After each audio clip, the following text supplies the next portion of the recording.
Hey കൂട്ടുകാരെ, ഒരുപാട് ദിവസമായല്ലേ കണ്ടിട്ട്. നമ്മളിന്ന് പുതിയൊരു ടോപ്പിക്കുമായിട്ട് എത്തിയിരിക്കുകയാണ്. ബ്ലാഡർ എക്സ്ട്രോഫി. ഇതിനെ എക്ടോപിക് വെസിക്കെ എന്നും വിളിക്കും. അതായത് ഈ ഒരു യോനോയ് ബ്ലാഡർ ഈ ഒരു പെൽവിസിലുള്ള നോർമൽ പൊസിഷനിൽ നിന്ന് മാൽ പൊസിഷൻഡ് ആകും, അല്ലെങ്കിൽ ഡിസ്പ്ലേസ് ചെയ്ത് മറ്റൊരു പൊസിഷനിലേക്ക്. ബ്ലാഡർ എക്സ്ട്രോഫി ഒരു കൺജനിറ്റൽ മാൽഫോർമേഷൻ ആണ്, അതായത് ജനിക്കുമ്പോൾ തൊട്ടുള്ളൊരു മാൽഫോർമേഷനാണ്. ഇതിൽ അബ്ഡോമിനൽ വാളിൻ്റെ lower portion, anterior wall of the bladder missing ആയിരിക്കും.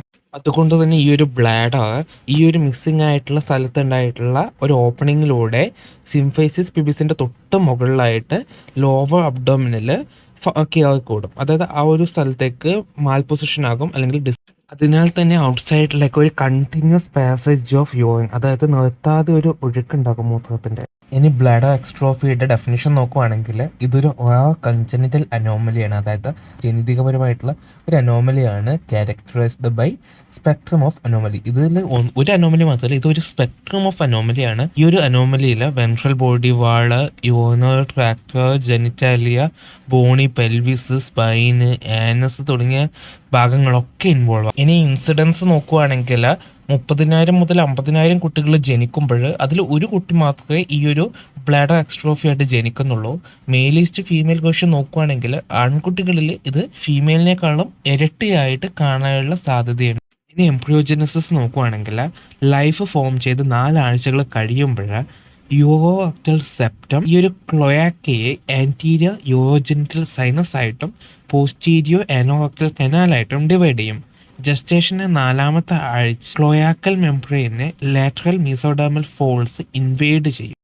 ഈ ഒരു മീസോഡേർമൽ ഇൻവേഷൻ നടന്നിട്ടില്ലെങ്കിൽ ഇൻഫ്രാ അംബലിക്കൽ ക്ലോയാക്കൽ മെംബ്രെയിൻ, അതായത് താഴെയുള്ള അംബലിക്കൽ ക്ലോയാക്കൽ മെംബ്രെയിൻ പേഴ്സിസ്റ്റ് ചെയ്യുകയും അബ്ഡോമിനൽ വാൾ ഡെവലപ്മെൻറ്റ് വളരെ മോശമായിട്ട് സംഭവിക്കുകയും ചെയ്യും. അതായത് അബ്ഡോമിനൽ വാൾ ഡെവലപ്മെൻറ്റ് നേരെ ചൊവ്വേ നടക്കാതിരിക്കുകയും ചെയ്യും.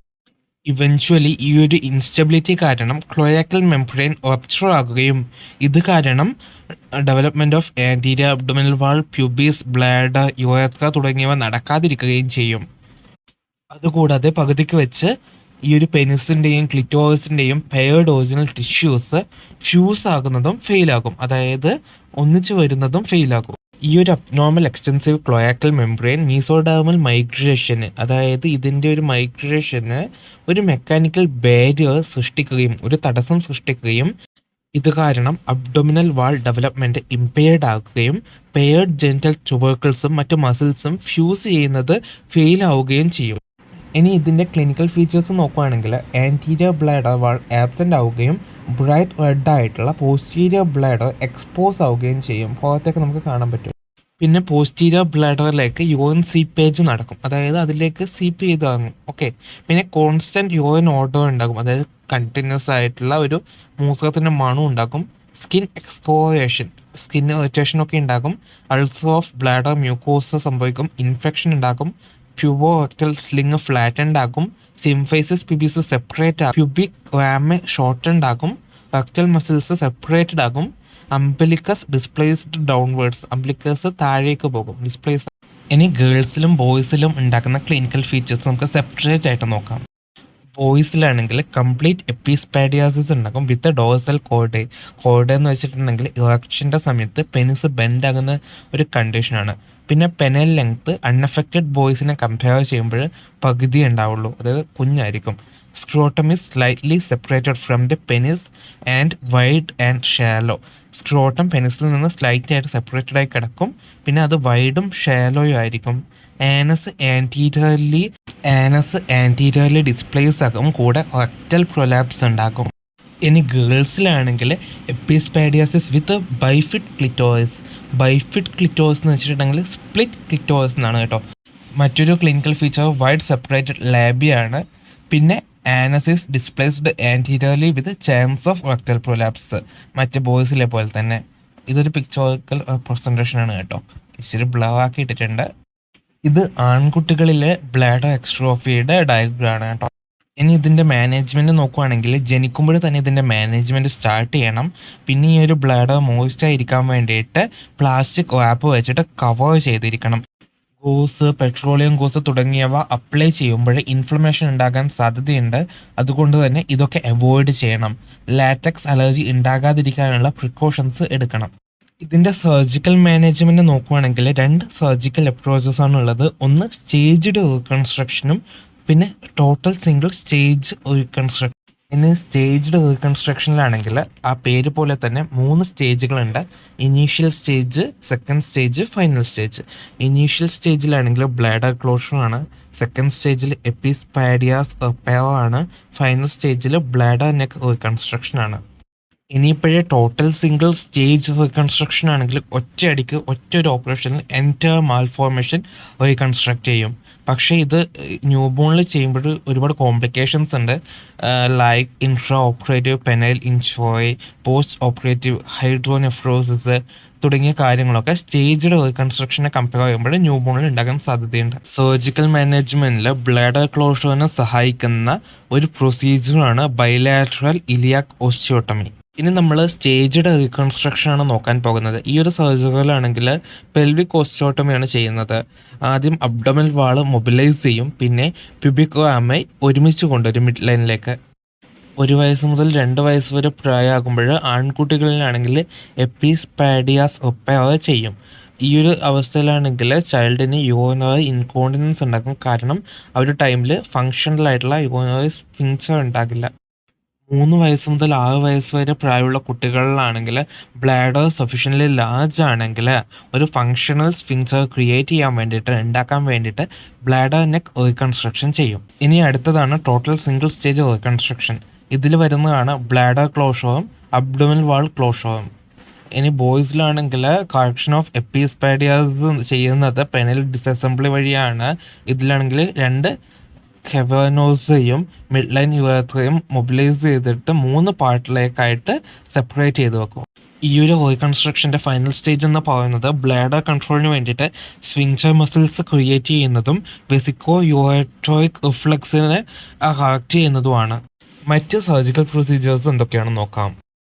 ബ്ലാഡറിനെ റീകൺസ്ട്രക്ഷൻ ചെയ്തിട്ട് 1 കൊല്ലം കഴിഞ്ഞിട്ടും കുട്ടികൾ ഇൻകോണ്ടിനൻ്റ് ആയിട്ട് തുടരുകയാണെങ്കിൽ, അല്ലെങ്കിൽ ബ്ലാഡർ നെക്ക് റീകൺസ്ട്രക്ഷന് എലിജിബിൾ അല്ലാത്ത കുട്ടികളാണെങ്കിൽ നമ്മൾ ആൾട്ടർനേറ്റീവ് റീകൺസ്ട്രക്റ്റീവ് സർജറീസ് നോക്കും. ഇതിൽ വരുന്നതാണ് ഓഗ്മെൻറ്റേഷൻ സിസ്റ്റോപ്ലാസ്റ്റി, നിയോ ബ്ലാഡർ ക്രിയേറ്റ് ചെയ്യുന്നത്, യുറേറ്റോ സിഗ്മോയിഡോസ്റ്റമി, മെയിൻസ് ട്യൂബ് പ്രൊസീജിയർ തുടങ്ങിയവ. ഇനി ഈ പ്രൊസീജിയേഴ്സ് എന്തൊക്കെയാണെന്ന് നോക്കാം. ഓക്കെ, ഓഗ്മെൻറ്റേഷൻ സിസ്റ്റോപ്ലാസ്റ്റിയിലാണെങ്കിൽ കപ്പാസിറ്റി ഇൻക്രീസ് ചെയ്യാൻ വേണ്ടിയിട്ട് സ്മോൾ അല്ലെങ്കിൽ ലാർജ് ബയോൽ പാച്ചസ് യൂസ് ചെയ്തിട്ട് ബ്ലാഡർ എൻലാർജ് ചെയ്യും. ക്രിയേഷൻ ഓഫ് ന്യൂ ബ്ലാഡറിലാണെങ്കിൽ ഒരു ക്ലീൻ ഇൻ്റർമീഡിയറ്റ് കത്തീറ്ററൈസേഷൻ പെർഫോം ചെയ്യാൻ വേണ്ടിയിട്ട് കോണ്ടിനെൻ്റ് അബ്ഡോമിനൽ സ്റ്റോമ പ്ലേസ് ചെയ്യുന്നതാണ്. ഇനി അടുത്തത് യുറേട്രോ സിഗ്മോയിഡോസ്റ്റമിയാണ്. ഇതിലെ പേരിൽ നിന്ന് തന്നെ നമുക്കിത് കിട്ടും കേട്ടോ. അതായത് ബ്ലാഡർ എന്ന് യുറേറ്റേഴ്സ് ഡിറ്റാച്ച് ചെയ്തിട്ട് സിഗ്മോയിഡ് കോളനുമായിട്ട് സ്യൂച്ചർ ചെയ്ത് വെക്കും. അതോടെ ഈ ഒരു മൂത്രവും പിന്നെ രക്തത്തിലുള്ള മലവും പാസ് ചെയ്യാൻ വേണ്ടിയിട്ട് ആനൽ സ്ഫിൻക്ചറിനെ ഡിപ്പെൻഡ് ചെയ്യും അല്ലെങ്കിൽ റിലേ ചെയ്യും. ഇനിയിപ്പോഴും മെയിൻ ട്യൂബ് പ്രൊസീജിയറിലാണെങ്കിൽ സിഗ്മോയിഡ് കോളനെ ഒരു ബ്ലാഡറാക്കിയിട്ട് മാറ്റുകയാണ്. അതായത് യുറേറ്റേഴ്സ് ഇതിൽ കണക്ട് ചെയ്തിട്ട് പേഷ്യൻസിന് ഡെയിലി 3 മുതൽ 6 തവണ വരെ രക്തത്തിലൂടെ യൂറിനേറ്റ് ചെയ്യാൻ പറ്റുന്ന രീതിയിൽ ആക്കി മാറ്റുകയാണ്. അടുത്തത് post operative and rehabilitative care ആണ്. ഈ ഒരു ഓപ്പറേഷന് ശേഷം പെയിൻ ഉണ്ടാക്കും. ഈ ഒരു പെയിൻ മാനേജ് ചെയ്യാൻ വേണ്ടിയിട്ട് എപ്പിഡ്യൂറൽ അനാൽജസിയെയും ഇൻട്രാവീനസ് അനാൽജസിയെയും യൂസ് ചെയ്യും. ഇതിന് കാരണം കുട്ടികൾക്ക് നല്ലൊരു പെയിൻ ഉണ്ടാകും ഈ ഒരു ഓസ്റ്റിയോട്ടമിക്ക് ശേഷം. ഈ ഒരു ഓസ്റ്റിയോട്ടമി ചെയ്യുന്നതിലൂടെ കുറച്ച് ദിവസത്തേക്ക് ഈ ഒരു ലോവർ എക്സ്ട്രീമിറ്റീസ് മൊബിലൈസ് ചെയ്യാൻ പറ്റത്തില്ല, പിന്നെ ട്രാക്ഷൻ ഉണ്ടാകും. ഇതൊക്കെ കാരണം ഉണ്ടാകുന്ന പെയിൻ മാനേജ് ചെയ്യാൻ വേണ്ടിയിട്ടാണ് ഈ ഒരു അനാൽജസിക്സ് കൊടുക്കുന്നത്. പിന്നെ ഡെട്രൂസർ മസിൽസിനെ റിലാക്സ്ഡ് സ്റ്റേറ്റിൽ മെയിൻറ്റെയിൻ ചെയ്യാൻ വേണ്ടിയിട്ടും സ്പാസംസ് അവോയ്ഡ് ചെയ്യാൻ വേണ്ടിയിട്ടും ആൻറ്റികോളിനർജിക്സ് തുടങ്ങിയ മെഡിക്കേഷൻസ് പെരൻഷ്യലി അഡ്മിനിസ്റ്റർ ചെയ്യും.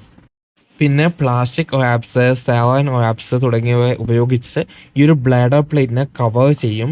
കാരണം ട്രോമ, ബ്ലീഡിങ് തുടങ്ങിയവ അവോയ്ഡ് ചെയ്യാൻ വേണ്ടിയിട്ടും സർജിക്കൽ ക്ലോഷർ ചെയ്തിട്ടുള്ള ബ്ലാഡർ ടെംപ്ലേറ്റിനെ പോളിപ് ഫോർമേഷനിൽ നിന്ന് തടയാൻ വേണ്ടിയിട്ടും ഇത് സഹായിക്കുന്നത് കൊണ്ടാണ്. ഓക്കെ, കുട്ടി ഫുള്ളായിട്ട് അവെയ്ക്കായി ഉണരുമ്പോൾ എൻട്രൽ ഫീഡ്സ് സ്റ്റാർട്ട് ചെയ്യാൻ പറ്റും. പിന്നെ ഇൻ്റലിജിങ് ഡ്രെയിൻസും കത്തീറ്റേഴ്സും മെയിൻറ്റെയിൻ ചെയ്യണം. ഫോളോ അപ്സിലാണെങ്കിൽ അപ്പർ ട്രാക്ട് പ്രിസർവ് ചെയ്തിട്ടുണ്ടെന്ന് ഉറപ്പ് വരുത്തണം. USG, KUB, മിക്വേഷൻ, യുഎത്രോഗ്രാം ഒക്കെ ചെയ്തിട്ട്. പിന്നെ ലോങ് ടേം ഫോളോ അപ്പ് എന്ന രീതിയിൽ അപ്പർ ട്രാക്ട് ഫങ്ഷണൽ അസസ്മെൻറ്റ് ചെയ്യണം. ഇതൊരു നെഫ്രോളജിസ്റ്റിനെ കൺസൾട്ട് ചെയ്തിട്ട് വേണം ചെയ്യാൻ വേണ്ടിയിട്ട്. പിന്നെ ഈ ഒരു ചിൽഡ്രൻ അഡോളസൻസിലേക്കും അഡൽട്ട്ഹുഡിലേക്കൊക്കെ കടക്കുമ്പോൾ സൈക്കോ സോഷ്യലായിട്ടും സെക്ഷലായിട്ടുമുള്ള ഇഷ്യൂസ് ഫേസ് ചെയ്യാൻ തുടങ്ങും. അതിന് നമ്മൾ അഡ്രസ്സ് ചെയ്യേണ്ടതുണ്ട്, അതിന് നമ്മൾ കരുതിയിരിക്കേണ്ടതുണ്ട്. അങ്ങനെയൊക്കെ വരും എന്നുള്ള കാര്യങ്ങൾ മനസ്സിലാക്കിയിരിക്കണം നമ്മൾ. പിന്നെ ക്ലീൻ ഇൻ്റർമീഡിയറ്റ് കത്തീറ്ററൈസേഷൻ്റെ പ്രാധാന്യത്തെ പറ്റിയിട്ട് പേരൻസിനെ എഡ്യൂക്കേറ്റ് ചെയ്യണം. പിന്നെ ഒരു സൈക്യാട്രിസ്റ്റിനെയും യൂറോളജിസ്റ്റിനെയും ഒക്കെ ഈ ഒരു ട്രാൻസിഷണൽ കെയറിൻ്റെ ടൈമിൽ കൺസൾട്ട് ചെയ്യണം. ഇനി പോസ്റ്റ് ഓപ്പറേറ്റീവ് കോംപ്ലിക്കേഷൻസ് എന്തൊക്കെയാണെന്ന് നോക്കുവാണെങ്കിൽ വൂണ്ട് ഡെഹിസൻസ് ഉണ്ടാകും. ഡെഹിസൻസ് എന്ന് പറയുമ്പോൾ ഈ ഒരു വൂണ്ട്സ് സ്പ്ലിറ്റ് ആകുക അല്ലെങ്കിൽ ബേസ്റ്റ് ആകുക തുടങ്ങിയ കാര്യങ്ങളൊക്കെയാണ് കേട്ടോ. പിന്നെ ബ്ലാഡർ ഡെഹിസൻസ്, ബ്ലാഡർ സ്പ്ലിറ്റ് ആകുന്നത്, ബ്ലാഡർ പ്രൊലാപ്സ് ഉണ്ടാകാം, പെയിൻഫുൾ മിക്ച്വേഷൻ അല്ലെങ്കിൽ ഡിസ്യോയ ഉണ്ടാകാം. പിന്നെ പേഴ്സിസ്റ്റൻറ്റ് യൂറിനറി ട്രാക്ട് ഇൻഫെക്ഷൻസ് ഉണ്ടാകാം, ബ്ലാഡർ സ്റ്റോൺസ് ഉണ്ടാകാം, വൂണ്ടിൽ ഇൻഫെക്ഷൻസ് ഉണ്ടാകാം, യുറെത്രൽ ഒബ്സ്ട്രക്ഷൻസ് ഉണ്ടാകാം, യുറെത്രോ ക്യൂട്ടേനിയസ് ഫിസ്റ്റുലാസ് ഫോം ചെയ്യാം, യുറെത്രൽ സ്ട്രിക്ചർ ഉണ്ടാകാം, ലോസ് ഓഫ് ഹെമിഗ്ലാൻസ് അല്ലെങ്കിൽ കോർപ്പോ ഉണ്ടാകാം. ഓസ്റ്റിയോട്ടമി കോംപ്ലിക്കേഷൻസ് എന്തൊക്കെയാണെന്ന് നോക്കുവാണെങ്കിൽ risk of malignancy of bladder ഉണ്ടാക്കാം, ബ്ലാഡർ മാലിഗ്നൻസീസ് ഉണ്ടാക്കാം.